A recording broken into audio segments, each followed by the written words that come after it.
Men matematika fani bilan qanday ajrashganim haqida aytib bermoqchiman. 5-sinfimda yo 4-sinf, 5-sinfimda men ikkita fan olimpiadasiga nomzodlikka qo'yishgan, yaxshi o'qiydi deb, ingliz tili va matematika. Men qaysi birini tanlashni bilmaganman-da, matematikaga kirganman. O'sha paytda adashmayotgan bo'lsam, agar xotiram pand bermasa, ikkita fanda ham saralash bosqichi, sinf bo'yicha saralash bosqichi bo'layotgan, ingliz tili va matematika. Men matematikaga kirib ketdim. Matematika yoqardi. Men matematika bo'yicha boshqa qurilmalarni yechishni yaxshi ko'rardim. Juda ham qiyin narsalarni, sinfda ko'pchilik yecha olmagan narsani men yecha olardim.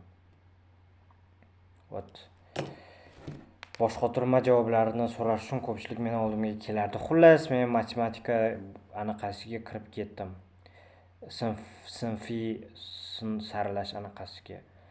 Xullas, qarayapman, bitta masala va unda nimadir deyilgan. Bilmayman nima deyilgan. Men xullas masalani qayta o'qib tushunishga urinyapman, masalani tushunmayapman. Bu 5-yoki 4-sinfda bo'layotgan holat.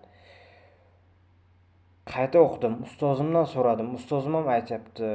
Xullas, masalada menimcha menga notanish bo'lgan qandaydir so'z, qandaydir adabiymi, so'z qandaydir nimadir edi, esimda yo'q. Xullas, men so'zni ma'nosiga tushunmaganim uchun o'sha masalani yecha olmadim va deb sinfdan chiqib ingliz tili saralash bosqichiga kirdim. Shu bilan ingliz tili menda rivojlanib ketdi va matematika prosta qolib ketdi.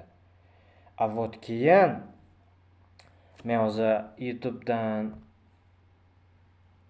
bu bratni Learn Maths, Computer Science, Physics, Engineering degan videoni ko'rdim. Hozir men shu videoni ko'rib va men bu kitobni o'qib bo'lib, raqamlar uchun yaratilgan idrok.